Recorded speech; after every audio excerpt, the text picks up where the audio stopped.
22. Eu vou ler um texto grande. Então, se você puder deixar sua Bíblia aberta, se você tem no telefone ou no iPad, o texto vai estar na tela, mas como é um texto grande, eu queria que você acompanhasse comigo, e aí seria bom se você tivesse com a sua Bíblia aberta. Eu chamei essa mensagem, o título que eu dei para ela, é a bênção do pertencimento. Por quê? Porque nós vivemos numa sociedade que não valoriza mais ser de. Não. Uma das máximas dessa sociedade pós-moderna é exatamente não ter pertencimento. É ser livre, no sentido contrário ao que a liberdade verdadeira propõe.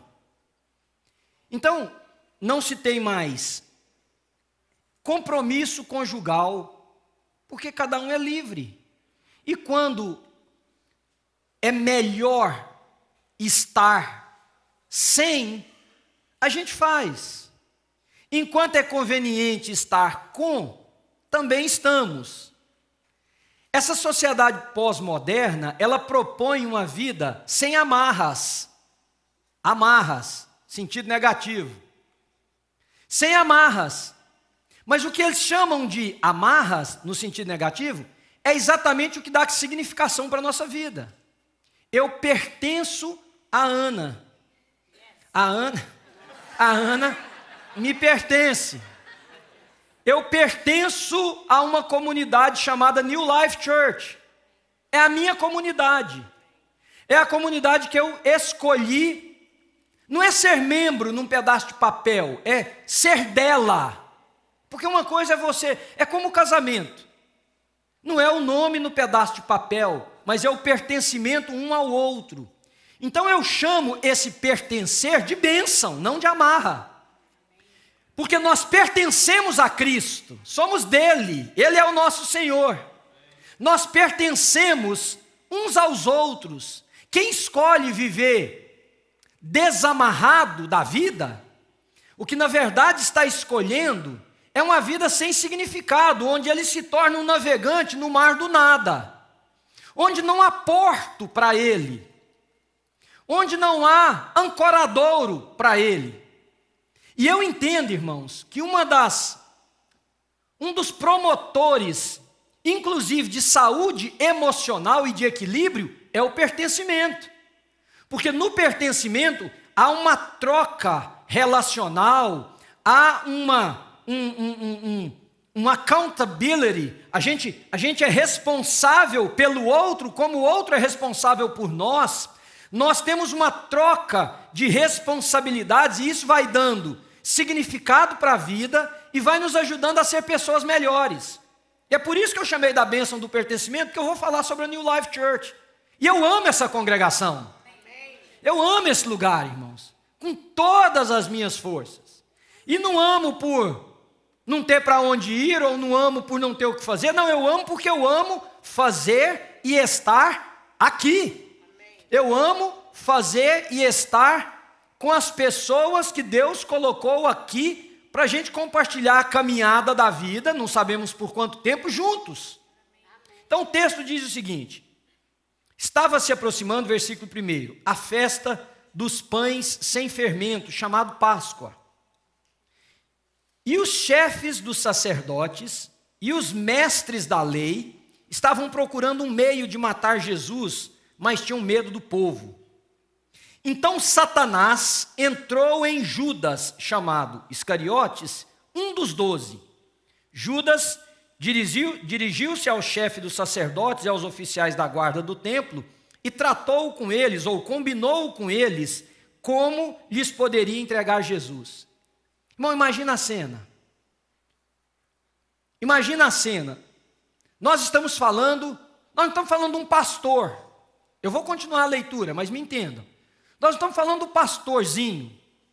Nós estamos falando de um bispo. Não, cuidado para você não entender que eu estou falando de algum bispo. Nós estamos falando de alguém que tem... Fica difícil de eu falar as coisas, às vezes vocês interpretam como ofensivo. Nós estamos falando como alguém que supervisiona.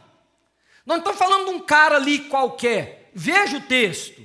o chefe dos sacerdotes. Nós estamos falando de uma autoridade religiosa da maior estirpe, com muito poder, conspirando com uma pessoa possessa, porque o texto diz que Satanás entrou em Judas, sobre como tirar a vida do Senhor da vida.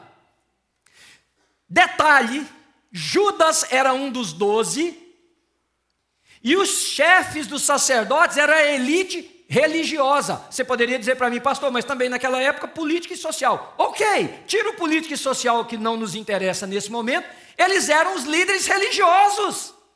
Agora, como que pode a religião se propor em uma parceria satânica para destruir o autor da vida, que é Jesus? Eu te explico.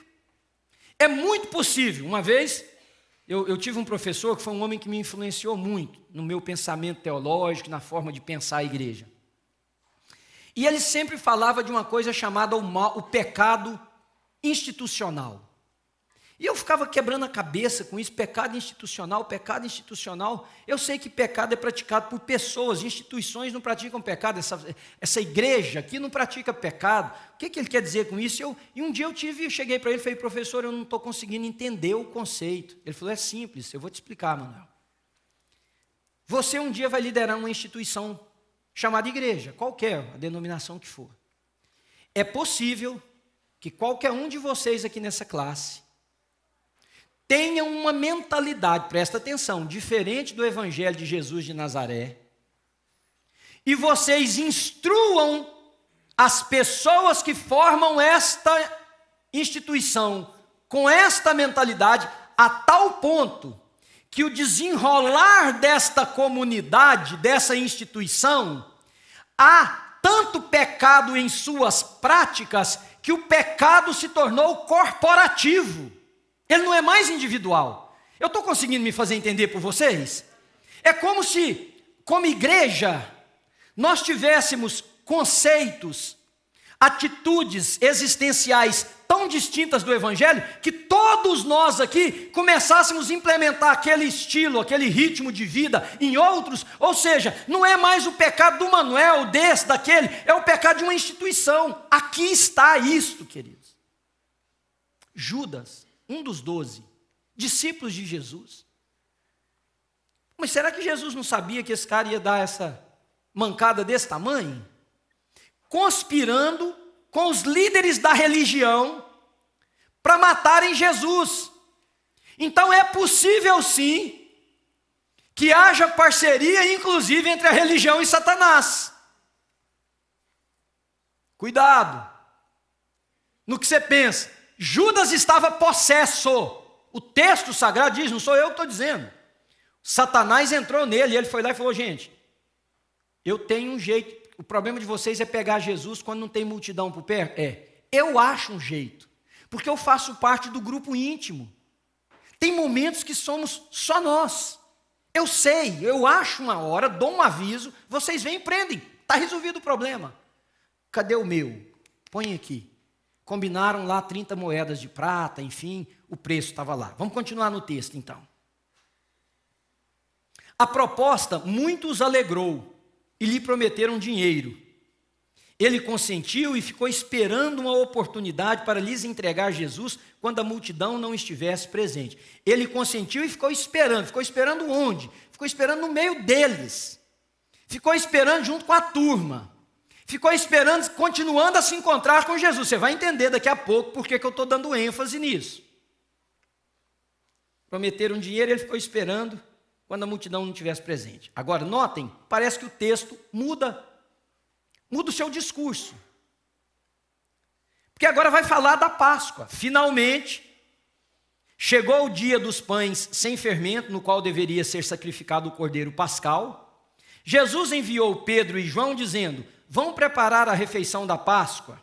Eles, onde quer que a preparemos? Perguntaram eles. Ele respondeu, ao entrarem na cidade, vocês encontrarão um homem carregando um pote de água, sigam-no até a casa em que ele entrar e digam ao dono da casa, o mestre pergunta, onde é o salão de hóspedes no qual poderei comer a Páscoa com os meus discípulos?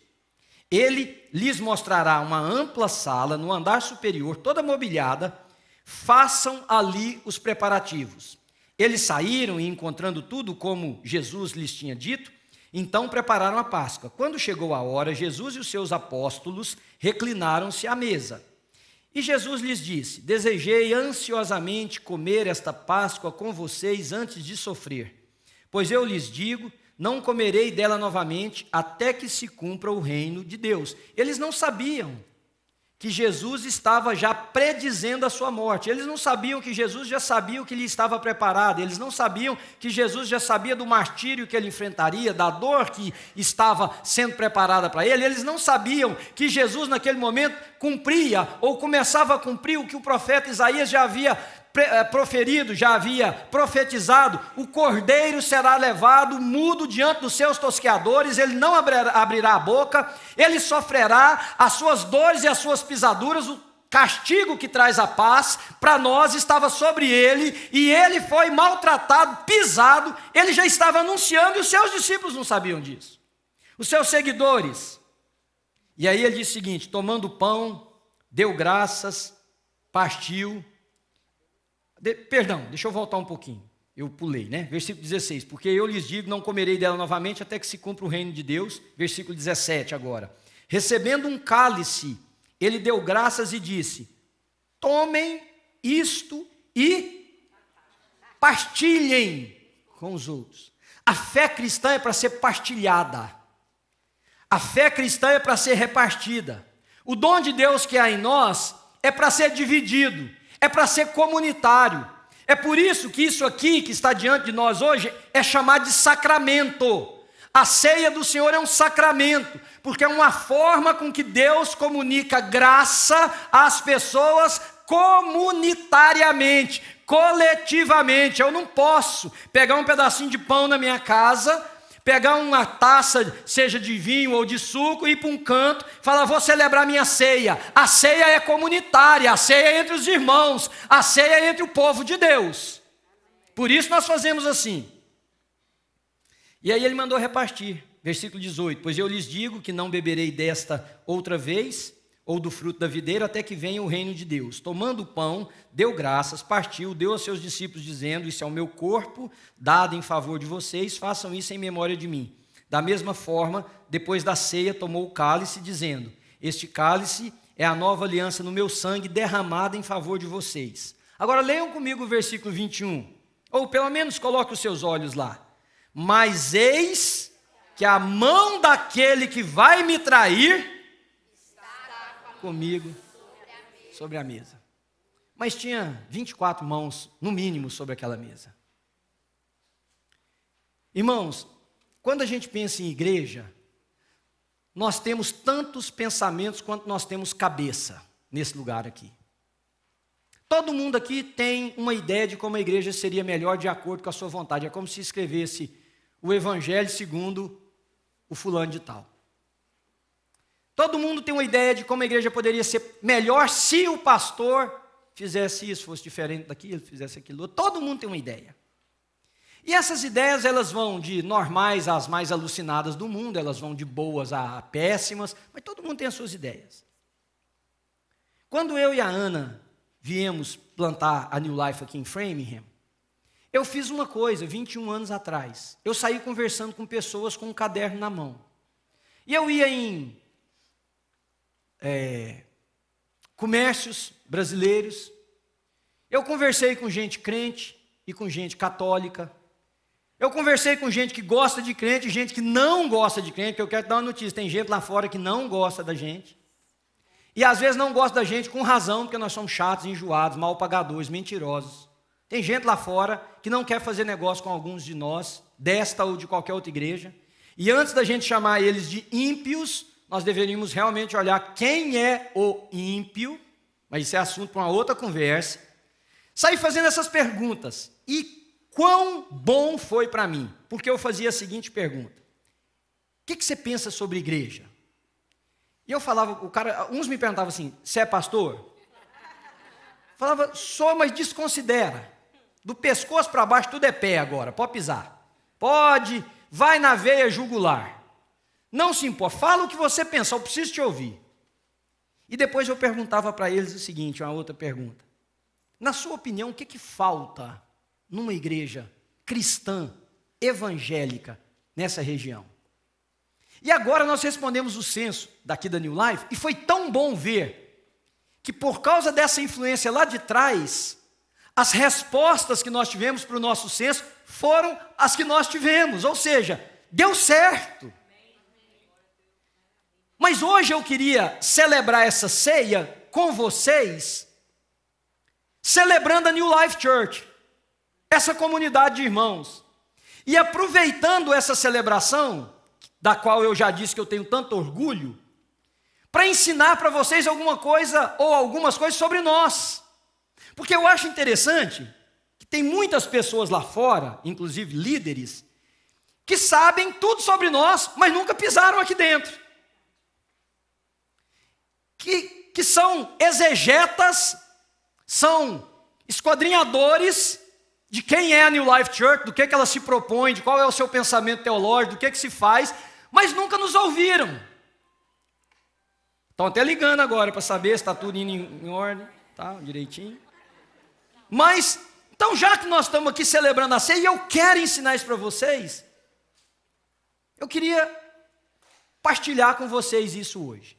Primeiro, aqui na New Life Church, queridos, nós escolhemos trilhar o caminho menos percorrido.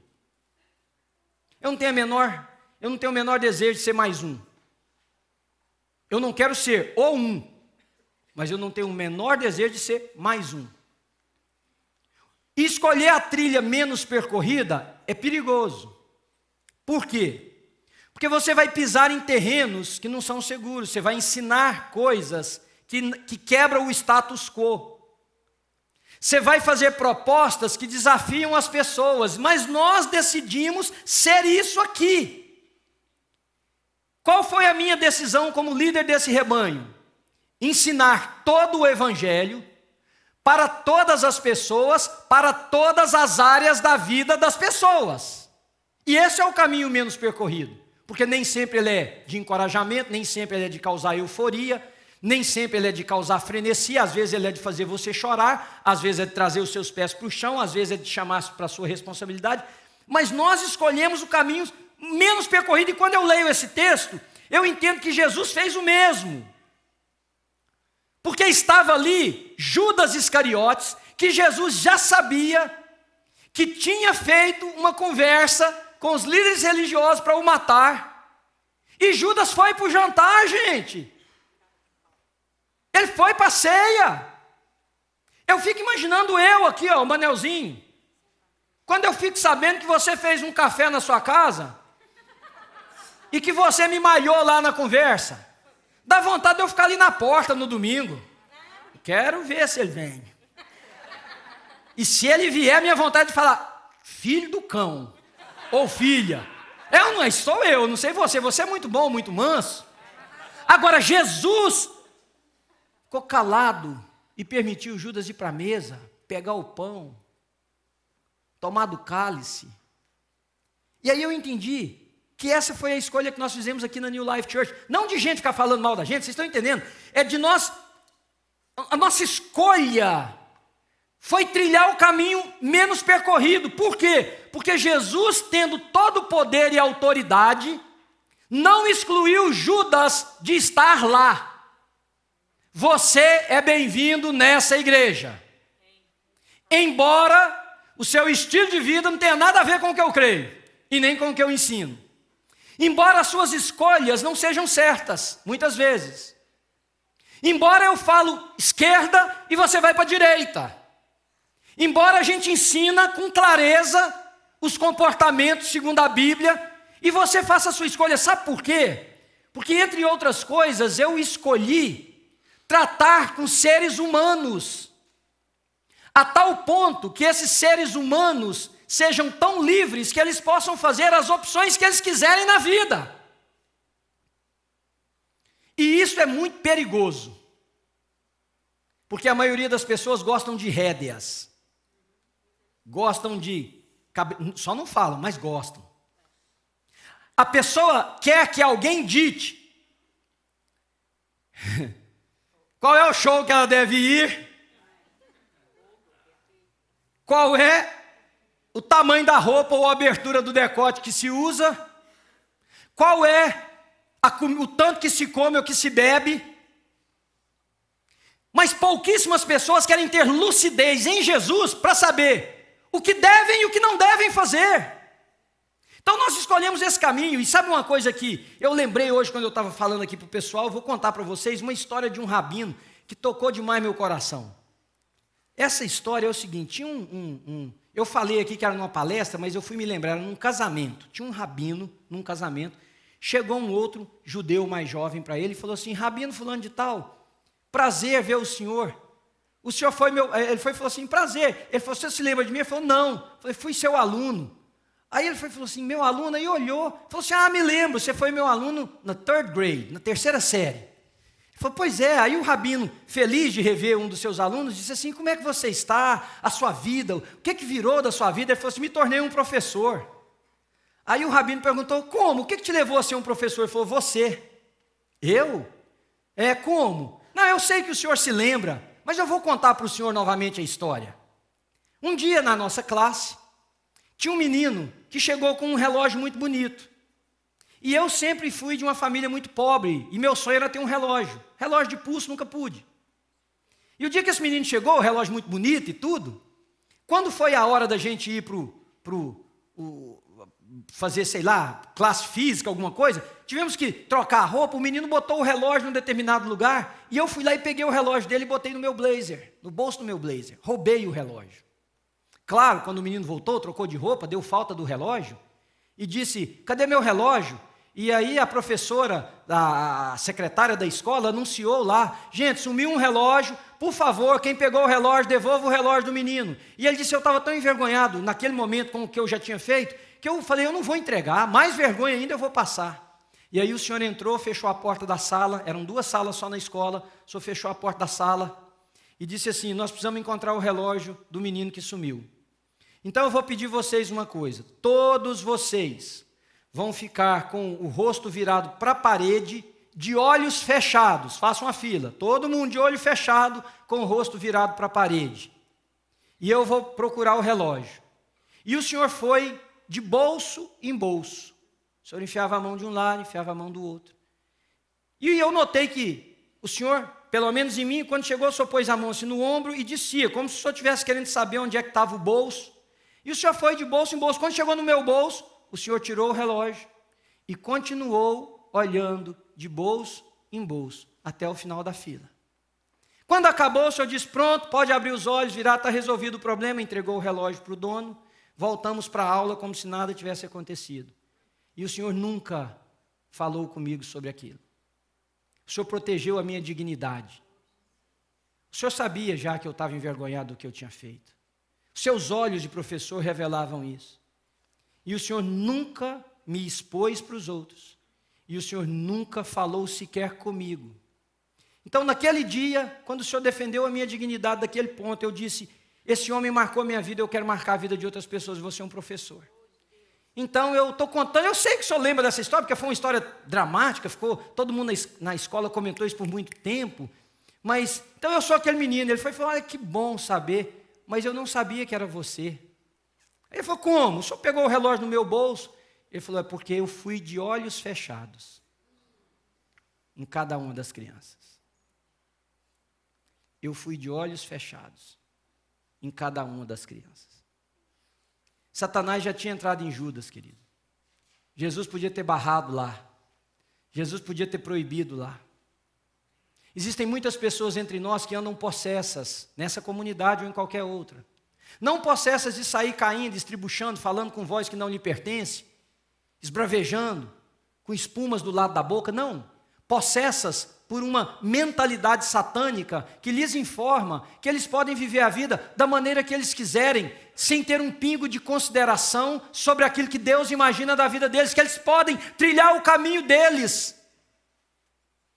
Existem muitas pessoas possessas de uma mentalidade que é anti-amor, que é de ódio, que é de agredir, que é de separar.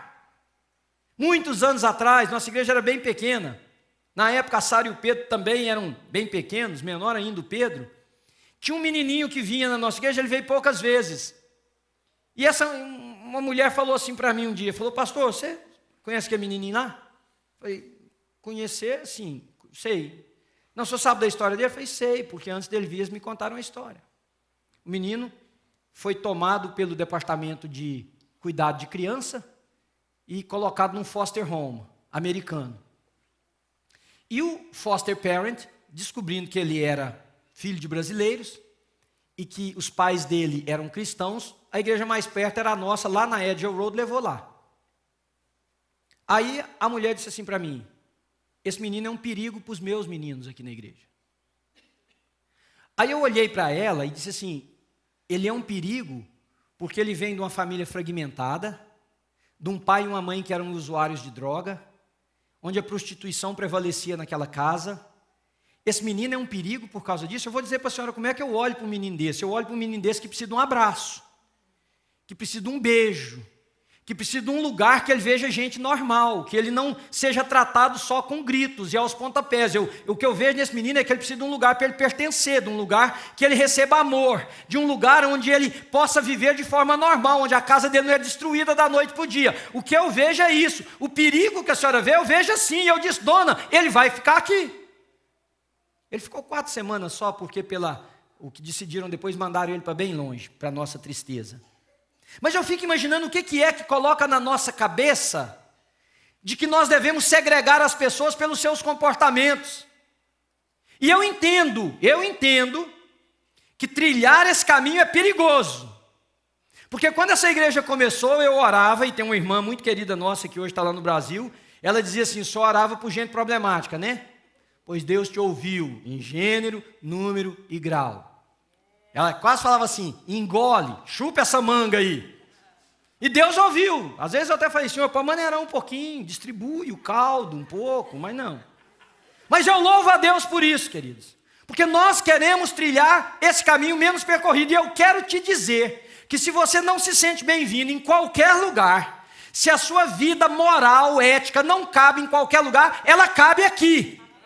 Por que ela cabe aqui? Porque eu creio que a única esperança para a sua vida é o Evangelho. E se eu roubar de você a possibilidade de você ouvir o Evangelho para sanear o nosso ambiente, para sanitarizar o nosso ambiente, nós não estamos sendo comunidade da fé. Eu posso não concordar com o que você fala, com o que você faz, com o seu estilo de vida, mas eu quero que você saiba que aqui você será amado, respeitado, cuidado, e eu vou te ensinar o Evangelho. Amém. Se chegar no dia que esse Evangelho te faça tanto mal que você fuja daqui, você vai fugir do Evangelho, você não vai fugir da New Life Church. Por quê? Segundo, porque aqui nós queremos ensinar as pessoas a obedecerem a Jesus. Irmãos, eu nunca quis ser pastor polícia, eu já quis ser polícia. Meu sonho na vida era ser delegado, que eu queria matar um tanto de bandido, vocês não têm ideia. E a Ana fala, meu bem, Deus que te livre disso, porque... e que me livre, ela está falando. Esse era meu sonho, irmãos. Pensa num sonho forte. Estou tentando até recuperar o fôlego normal aqui. O que sai quando eu falo disso? Não queria ser. Eu não quero ter que olhar o tamanho da saia que você veste, que blusa que você está vestindo. Eu não quero ficar sabendo o que você está comendo, o que você está bebendo, qual é o show que você vai da Maria Chiquinha ou não. Eu não quero. Eu ainda vou falar uns 3 domingos desse negócio. Ela tem uma lavagem cerebral. Tem que expurgar esse negócio de mim. E vocês sabem que eu fui ameaçado por uma pessoa aqui da igreja? Ameaçado. Porque eu falei esse negócio do show. Aí a pessoa chegou para mim e falou assim, mas eu tenho uma foto do senhor no show do Roberto Carlos. Olha que golpe baixo. Olha que golpe baixo, irmãos. Estou eu sentadinho lá no show do Roberto Carlos, nem piscando. Porque eu falei, se eu piscar, tem gente filmando. Eu já sei como é que é. Eu fui por causa da Ana, que ama o Roberto Carlos. Não, nada contra. Acho as músicas dele bonitas também, mas se você dissesse, esse é seu estilo de música, não é. Não é. Mas nada contra, eu acho bonita as músicas e tal. Mas não tem nada que se compare estar junto com a minha mulher numa noite com um casal de amigos maravilhosos, depois nós fomos jantar ainda, e pensa numa noite bacana, prometida. Pensa numa noite que o investimento valeu. Eita! Mas estou lá assim, ó. O Roberto Castro está ali, eu aqui assim. Aí a miserável me fala essa semana, mas eu tenho uma foto, eu estou falando, gente, quando eu orei por gente problemática, Deus mandou. Mas o que eu quero aqui na New Life Church? Eu quero ensinar as pessoas a obedecerem Jesus, porque se elas não obedecerem Jesus, vocês estão achando que elas vão me obedecer, gente?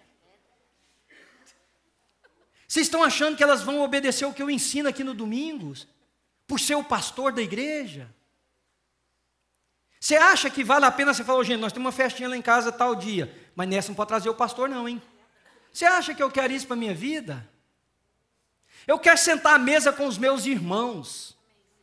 Eu quero comer com aqueles que acharem que a minha companhia vale a pena para a gente estar comendo. Eu quero jogar dominó com aqueles que acharem que devem, que vão apanhar mesmo de mim, porque eu sou violento no negócio. Mas eu quero viver com gente que ama Jesus e que obedece a Jesus no seu estilo de vida. Porque o que Jesus fez com Judas foi deixar Judas vir para a mesa da comunhão. Eu imagino, porque a Bíblia não diz, então eu não posso ensinar isso para você, mas eu imagino que Jesus queria ver a participação de Judas ali. Como é que pode? Você faz um pacto e vem para a mesma mesa, onde eu estou oferecendo o meu corpo por vocês. Como é que pode? Então, irmãos, porque nós escolhemos aqui na New Life Church ensinar as pessoas a obedecerem Jesus, esta é uma escolha perigosa. Por quê? Porque nós vamos ter entre nós pessoas possessas. Já completou ali. Que aqui tem participação também. Posso nem pregar o que eu quero, tem que ser de acordo com o que vem. Não, nós vamos ter, olha. Nós vamos ter pessoas aqui que são mentirosas. E que eu vou ouvir lá fora que eles estão mentindo. Nós temos pessoas aqui que vão ser caloteadores, devem os outros e não pagam, compram e não cumprem os seus compromissos, apertam na mão e depois voltam atrás. Nós vamos. Por que nós vamos? Porque nós escolhemos isso para ser a nossa vida, para a gente poder ensinar essas pessoas o caminho do Evangelho. Agora, não é porque eu não saiba, porque a grande maioria eu sei e eu não queria nem ficar sabendo do que eu fico. Não é porque não me causa tristeza, porque me causa. E a Ana, minha companheira de vida, ela já viu eu falar várias vezes, às vezes eu ficava pensando assim, deve ser eu, não é possível. Porque eu ensino essa criatura de Jesus a andar no caminho e ela escolhe o caminho do cão. Eu não devo estar sabendo ensinar. Até o dia que Jesus me disse, mano, não tem nada a ver com você, tem a ver com o evangelho que você prega. Porque nem todos que ouvirão o evangelho caminharão no evangelho. Mas eu não posso fechar a porta dessa igreja para essas pessoas entrarem, porque eu não sei quem são os que vão cair as escamas dos olhos e quem não são. E eu não sei quem é um que hoje Jesus vai entrar na vida dele e transformar a vida dessa pessoa. Então eu prefiro correr o risco de ter alguém que me diga na rua assim, fulano lá da sua igreja é um pilantra. E eu tenho que baixar a cabeça. Gostaria que fosse assim? Não. Gostaria de ter que abaixar a cabeça? Não, gostaria de ter que levantar a cabeça e dizer maravilhoso, não é? Sabe por quê, irmãos? Nós vamos ter gente que vai mentir, gente que finge, gente que faz o contrário do que a gente ensina, gente que dá mau testemunho, que envergonha o evangelho, que envergonha aquilo que a gente tenta construir. Vai ter, mas sabe o que eu penso? Louvado seja Deus que essas pessoas estão aqui. Porque pode ser, e eu creio nisso de todo o meu coração, por isso eu continuo sendo pastor. Pode ser que hoje Jesus vai entrar na vida dessa pessoa. E se não entrar hoje, pode ser domingo que vem. E se não for domingo que vem, pode ser um outro domingo. Mas se nós pararmos de pregar, ou se as pessoas pararem de ouvir, a Bíblia diz que a fé vem pelo ouvir, e o ouvir da palavra de Deus. Eu quero pregar o evangelho para quem precisa ouvir o evangelho. Terceiro e último, para nós podermos cear, é que aqui na New Life, eu quero ensinar as pessoas a compartilharem com os outros o Espírito Santo que está neles. Eu cuidei do filho de um pastor aqui nessa igreja. O pai dele era pastor numa determinada igreja. O rapaz não queria mais nada com Jesus. Veio aqui um dia, falou para mim: pastor, posso ficar aqui? Eu falei: filho, isso é complicado. Seu pai é pastor, eu conheço seu pai. Não tenho amizade nenhuma com o pai dele, mas seu pai vai ficar chateado com isso. Ele falou: pastor, ou é aqui ou é no mundo. Para a igreja do meu pai eu não volto. Eu falei: então você vai me fazer um favor, você vai voltar para o seu pai e você vai falar isso para ele. Não fala desse jeito, não ofende seu pai, mas diz para ele: pai, encontrei uma igreja, se você se importa de eu ficar lá um tempo e tal. Como depois devolvemos o menino para lá. Aí veio ele. Aí ele me contou uma coisa. No dia que ele veio, nós fomos conversar, falei: falou com seu pai? Falei, está tudo certo. Tá bom. Ele falou: pastor, uma mulher da igreja me parou na porta, me segurou pelo braço e falou: são essas coisas que estão me fazendo fugir daquela igreja. Me segurou pelo braço e falou assim: você já está no mundo, mas para a igreja que você só vai piorar. Aí ele falou assim para mim: mal sabe ela que o domingo que eu vim aqui foi o domingo que eu me converti. Falou: pastor, eu sou filho de pastor, eu fui criado na igreja pequenininha, sabe como é que é, né? A família do pastor faz tudo. Minha mãe me levava, eu acho que no Moisésinho lá para o lugar. Eu converti o dia que eu vim aqui. Eu não conhecia Jesus de Nazaré, pastor. Eu sabia tudo de igreja, eu sei como é que me comportava. Eu sabia tudo que eu tinha que fazer que estava certinho, mas eu não tinha Jesus no coração. Irmãos, aqui nessa igreja, eu quero ensinar você a compartilhar Jesus de Nazaré por causa do Espírito Santo de Deus que habita em você. Mas aí eu me lembrei do meu pai, quando eu estava escrevendo essa mensagem. Meu pai, meu tempo de vida com ele foi pequeno, porque ele morreu, eu tinha 12 anos. Mas meu pai deixou marcas profundas na minha vida. E uma delas foi que meu pai falava muito ditados. E às vezes não entendia direito os ditados, a gente ficava tentando decifrar. E esse em particular, eu acho que foi a mamãe que me ajudou a entender. O papai falava assim: cada um dá o que tem no coração. Cada um dá o que tem no coração. Eu ficava ouvindo aquilo até o dia que eu entendi, pela ajuda da mamãe, que o papai estava querendo dizer o seguinte: não adianta você pedir amor para uma pessoa que não tem amor para dar. Cada um dá o que tem no coração. Meu pai nunca pisou numa igreja que eu saiba. Mas quando eu me converti, eu não era cristão naquela época, quando eu me converti, eu li um versículo que diz assim: a boca fala do que o coração está cheio. A sapiência do meu pai era espiritual.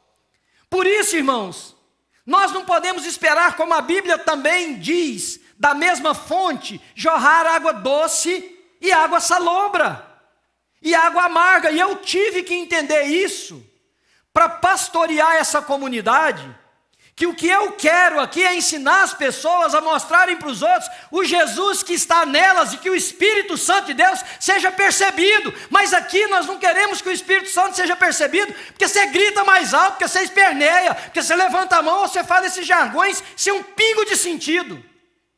Eu queria que quem convivesse com você visse o Espírito de Deus na sua vida. É isso que eu queria, que você transpirasse o Espírito Santo de Deus. Não faz sentido para mim nós fazermos um culto de derramamento do Espírito Santo na quarta-feira. Por que não faz sentido? Faz sentido nós nos reunirmos para buscar a Deus, para buscarmos santidade, para querer mais de Deus, faz todo sentido, mas o Espírito Santo de Deus está na vida daquele que verdadeiramente se converteu a Jesus. Os outros só precisam ver isso em você, se é que é verdade, porque na maioria das pessoas não é verdade. Por isso, os outros enxergam tão pouco de Cristo em nós. Há uma conversa entre o Moody, aquele grande avivalista norte-americano, D.L. Moody, com uma mulher aqui em Boston, na época dele, que a mulher disse assim: pastor Moody, ser pastor deve ser muito chato, né? E ele falou assim: por quê? Ela falou assim: isso na época lá deles, né?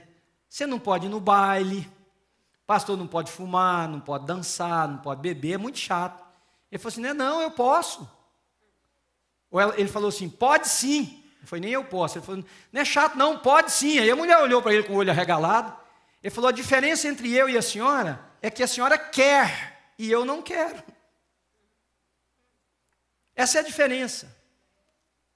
Tem gente aqui que quer ser de Jesus. Tem gente que não quer. Tem gente que quer frequentar a igreja e achar que isso cumpre o rito religioso da vida dela, sem saber que cumprimento de rito religioso nunca transforma a vida de ninguém. Se Jesus não entrar na sua vida, querido, e Ele transformar a forma com que você vê o mundo, não adianta. Não adianta.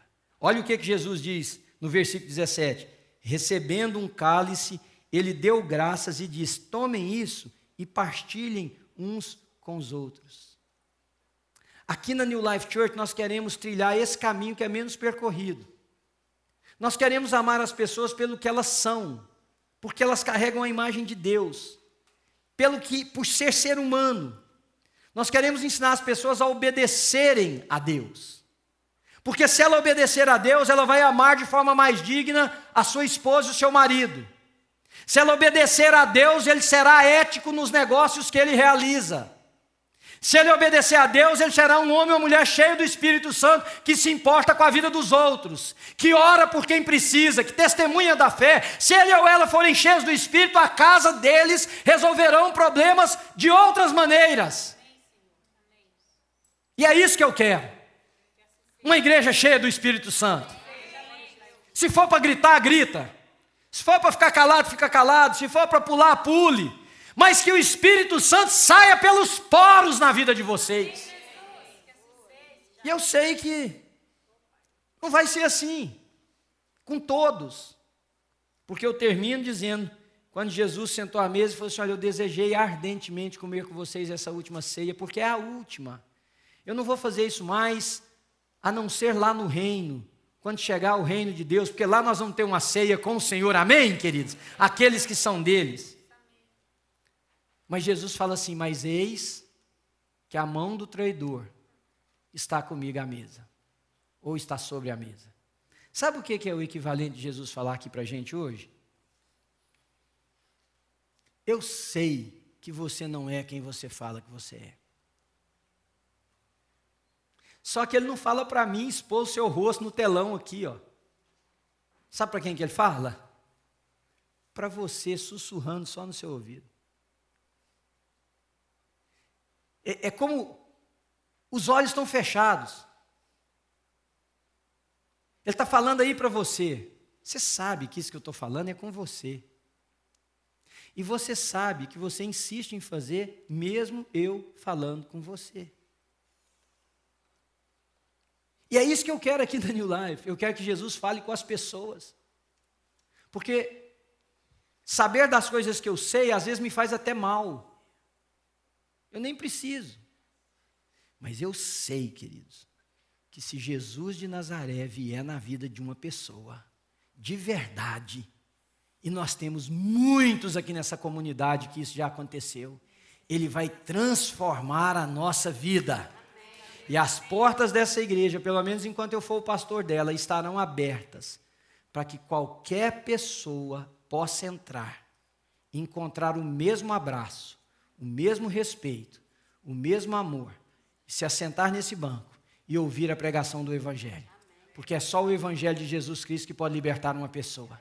Isso não quer dizer que nós concordamos com ele ou com ela. Isso não quer dizer que nós avalizamos o estilo de vida dele ou dela. Isso não quer dizer que eu não vou ficar triste quando eu ouvir os testemunhos ruins que dão lá fora. Isso não quer dizer nada disso. Eu já estou preparado para isso. Mas eu estou muito mais preparado para ouvir de uma pessoa que fala assim: Jesus me encontrou aqui, pastor, e Jesus salvou minha vida. E Jesus me transformou, e Jesus mudou o que eu pensava sobre ele, sobre a fé, sobre inclusive vocês que são cristãos. Você fecha os olhos comigo um minuto antes da gente encerrar? E eu queria fazer um apelo que não é para você vir aqui na frente, não. Eu queria fazer um apelo para você ouvir a voz de Cristo agora aí no seu coração. Porque o Espírito de Deus está falando com você.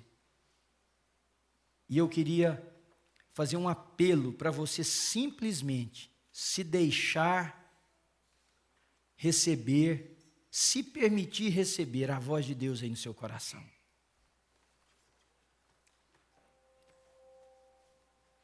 Eu queria pedir a você, se você não se importar, põe a mão sobre o seu coração, por favor, e faça uma oração simples comigo, eu vou fazer aqui.